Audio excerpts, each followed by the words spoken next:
Welcome to this week's very special Wednesday workshop with me, Bruce McLaughlin, the manager of the Knowledge Exchange Centre.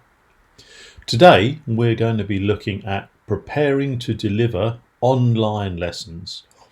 I'm going to quickly run through one or two of the things that will help you to help your students to get the very best from your online lectures.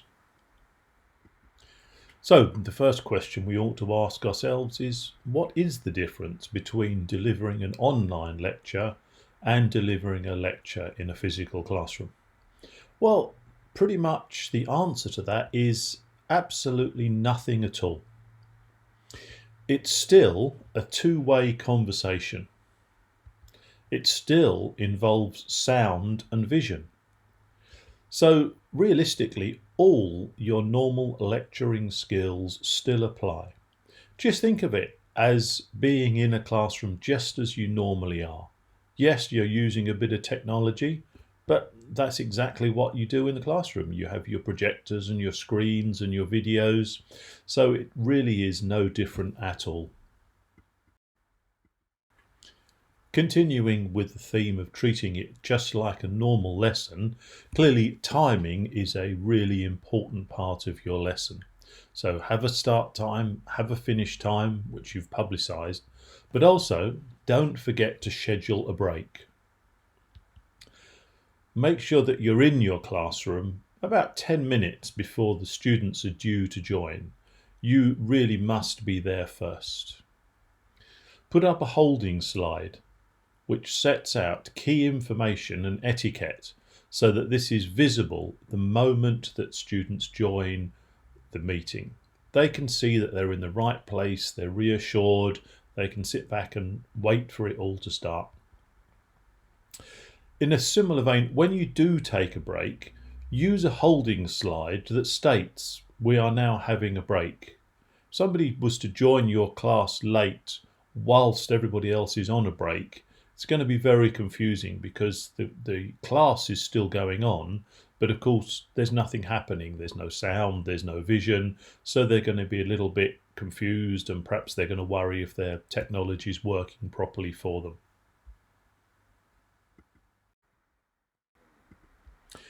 Here's an example of a welcome slide. Shows at the top that the lesson and the group names so that students can be aware that they're in the right classroom, puts the lecturer's name, sets out the timings. So everybody can be looking at that and saying, oh, okay, we're due to start at 10:15. I can see when I've got a break. It's very useful for your students to remind them of classroom etiquette, and you can have things like making sure their microphone is set to mute, that their phone is off, that only one person can speak at a time, the rules that you want to apply to your classroom. For the first lesson or two, it might be worth really selling the benefits of Teams to your students, getting them to really realise that although this was an unexpected activity, it's something that's actually going to really benefit them for the future.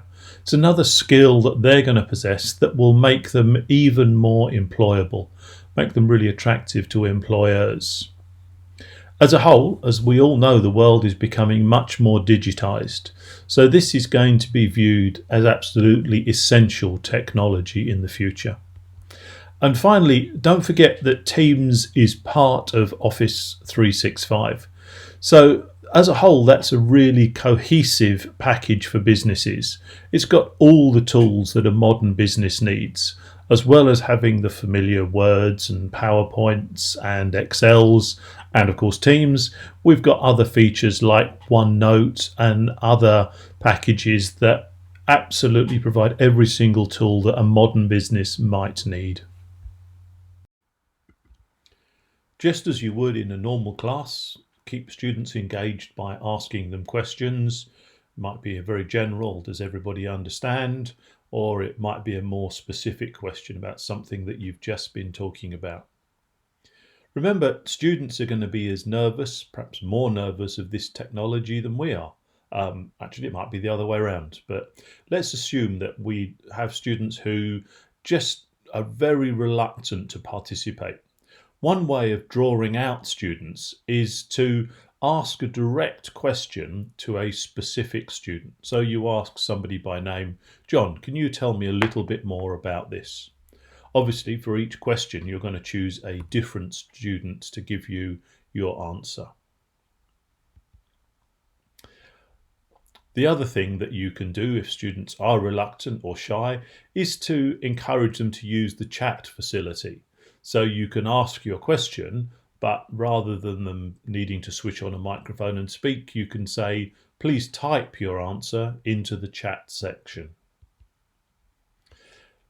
And don't forget, just like you might do in a normal classroom, you could ask your students to go and undertake a little bit of live research and report back.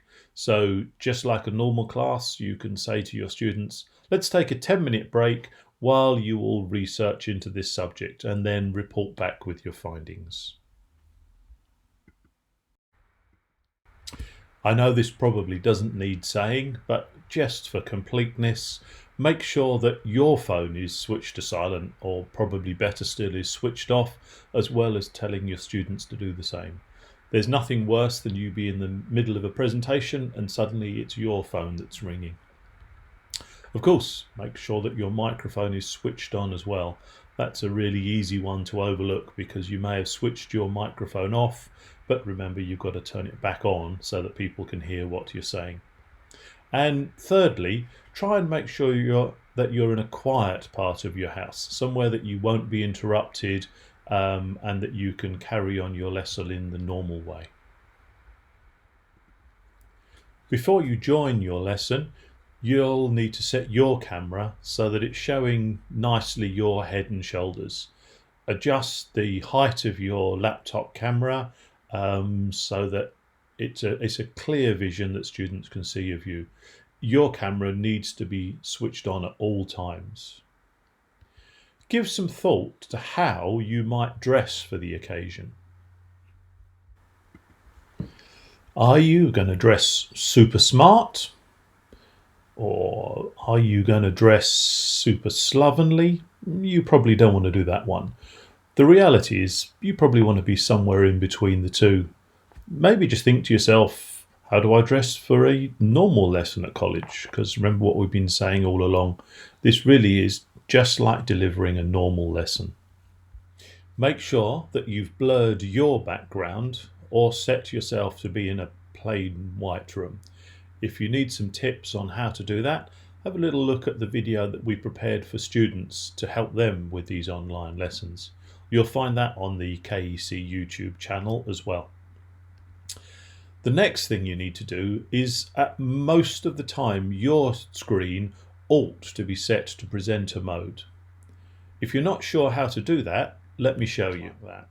But a really key one for you as a presenter is to turn your mode from this conference mode into a mode that shows everything that's going on your desktop. And to do that, first of all, you bring your mouse onto the screen in the normal fashion, and when you've got that little toolbar that's come up, you click on this central button here.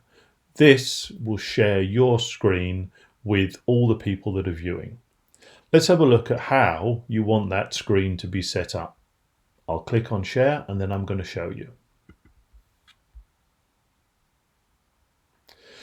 You can see you've got various options. You've got desktop and window and PowerPoint. We're just going to click on screen 1 and that will take you through to the screen that will show your desktop. And now I'm going to show you how to get that desktop set up. You can see here we've just got a very simple screen layout. I've set the Teams meeting into the bottom left hand corner. I've got my whiteboard above that, and then I've got my lesson slides that are appearing over on the right hand side. Just like you do in a lesson, you can use your whiteboard.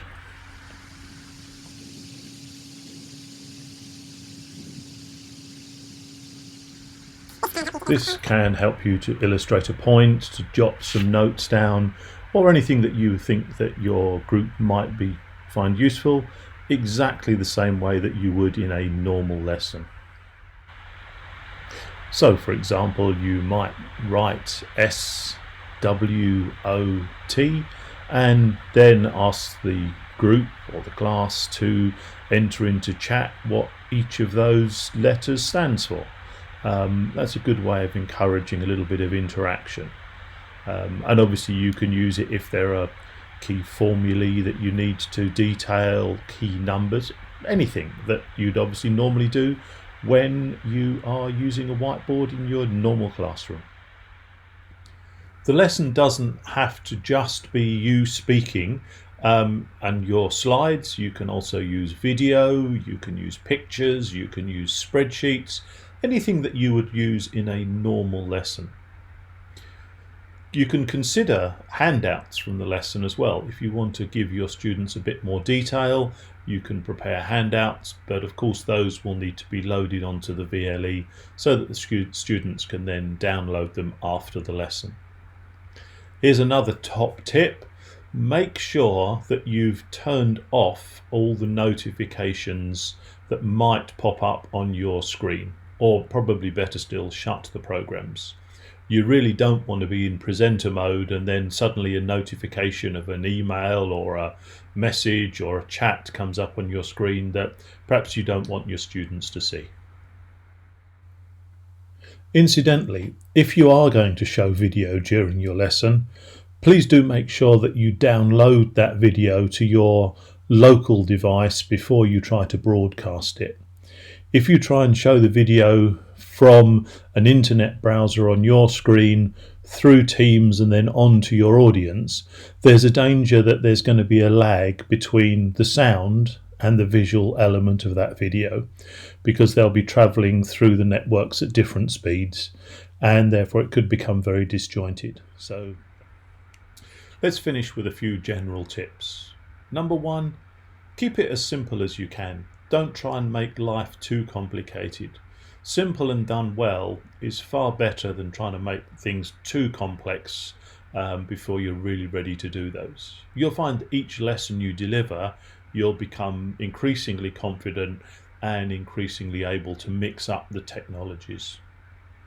Another simple one, keep a glass of water near you. You're going to be doing a lot of speaking, probably slightly more than you would in a normal classroom. So it's always a good tip to have a little glass of water ready in case you get that tickle in your throat. Another great tip is to watch the newsreaders. They're the real experts at delivering things like this. Watch how they position themselves, how they speak, how they animate what they're saying. Have a practice at what they do. Here's a real top tip. Talk to your colleagues, find out from them the things that they're doing. Maybe even ask them to sit in, just like you do in a normal peer-to-peer review. Get them to give you some feedback on how your lesson's coming across. While we're on that subject, let's have a quick look at some video from one of your peers and the advice that they've got to give. Hi, I would like to share with you a few tips for teaching online. The first one is to make sure that students can actually see your face. So rather than just seeing the top half of the face, they should be able to see your whole face, see your facial expressions. And the next one is to make sure that you're using something like a headset or earphones, so that you're limiting the background noise, but they can also hear your voice clearly. To engage the students, I would use questions, but rather than me just asking them a question, I would invite them to ask me a question. So for example, I would say, explain the company where you work, and I will suggest a marketing strategy for that company that we can then discuss. That normally opens up discussions between the students and the teacher as well. Repeat yourself. Make sure that everybody understands by repeating the information more than once. If you're sharing something like a journal article, put it on the virtual learning environment, but also share it in the chat and reference it in the slides so that students know when they're supposed to look at it and where they can actually find it and refer back to it later on. And make things really relevant to their day-to-day life. So use real-life examples.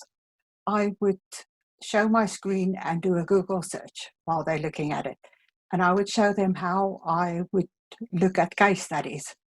by showing mind maps and how I create the mind map and how I highlight certain areas of the case studies. I hope this helps, and I'm looking forward to learning from you.